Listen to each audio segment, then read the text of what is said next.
A lesson for Martin Luther King, Jr.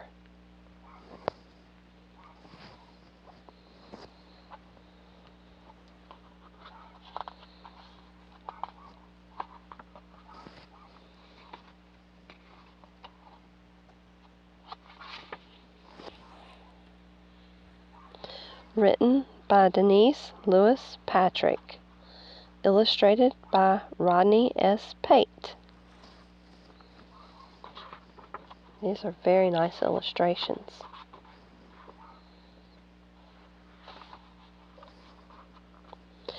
It was a sunny, perfect September afternoon. Martin's first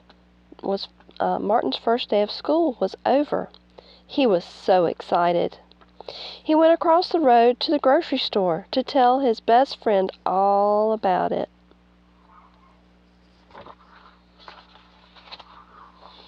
"Bobby, I have my very own reading book.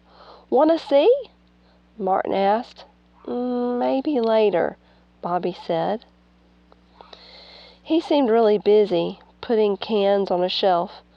Bobby's father owned the store. Sometimes Bobby helped out.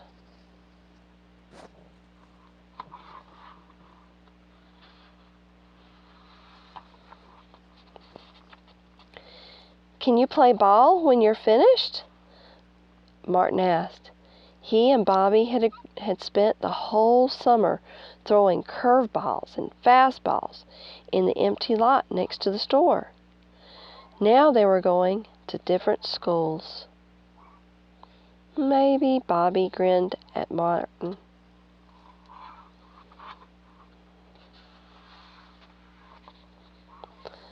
Great! Martin went off to do his homework, but Bobby didn't come over to play that day or the next. On Friday, Martin took some of his mama's oatmeal cookies to the store.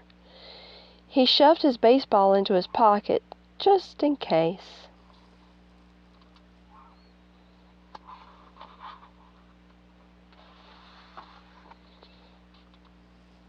"Hey," Martin called. He held out the cookies. I can't," Bobby said no before Martin asked him anything at all. Martin frowned and slowly walked away.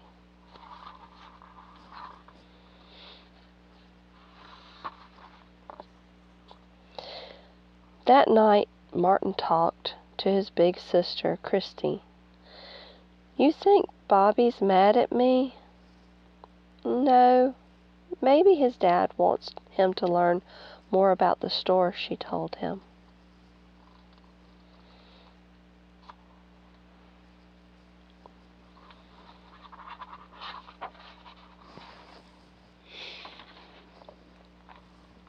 Martin decided to ask Bobby if this was true. He watched from his living room window as the store closed.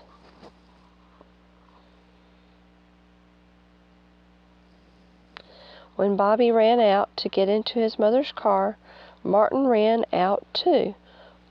"Bobby!" called Martin. "My papa said I can't play with you anymore." Bobby's face turned red. "Why?" Martin asked. "Because you're colored and I'm white." "Martin, Papa says colored and white can't mix." Martin watched the car drive off. He didn't understand. I don't think Martin did either. Bobby did either.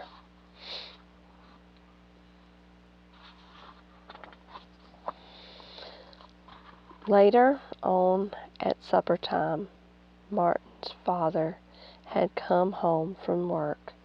Everyone was at the table.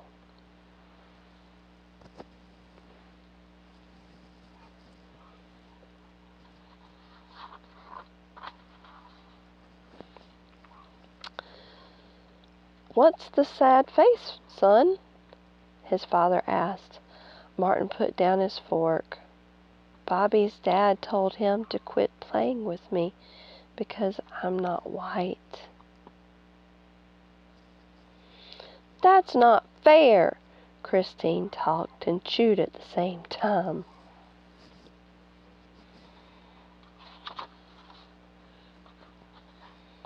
No, it's not, Daddy said in a serious voice.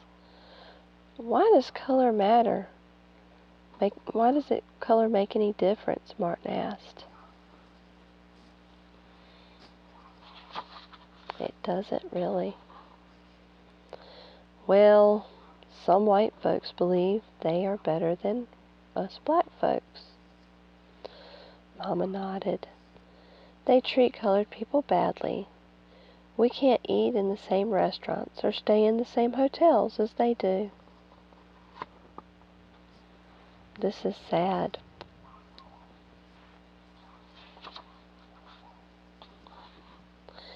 And let me tell you, children, Daddy said, I do not like being treated differently only because of the color of my skin.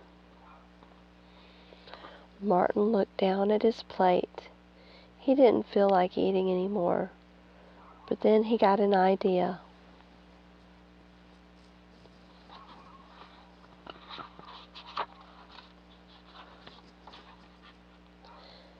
Can't I change the rules? Can't I change the people's minds? He asked his father. His dad smiled. Yes, you can, he said. You may have lost a friend today, but I want you to remember that friendship has no color, Martin. I will try, Daddy. Martin said, I will try. And he did. Martin Luther King Jr. never forgot that hard lesson. He spent his life trying to change people's ideas about friendship and peace. He dreamed of living in a world where all people treat each other fairly. Today, people in the United States and other countries work to make Dr. King's dream come true. And thanks to him, today we can all go to school together. We can shop in the same stores together. We can eat in the same restaurants together. And we can all live happily together. And that is why we celebrate Martin Luther King's birthday every year in January. The end. Of course, this was, as always, a Bookmobile book. Thanks for listening. Have a good day.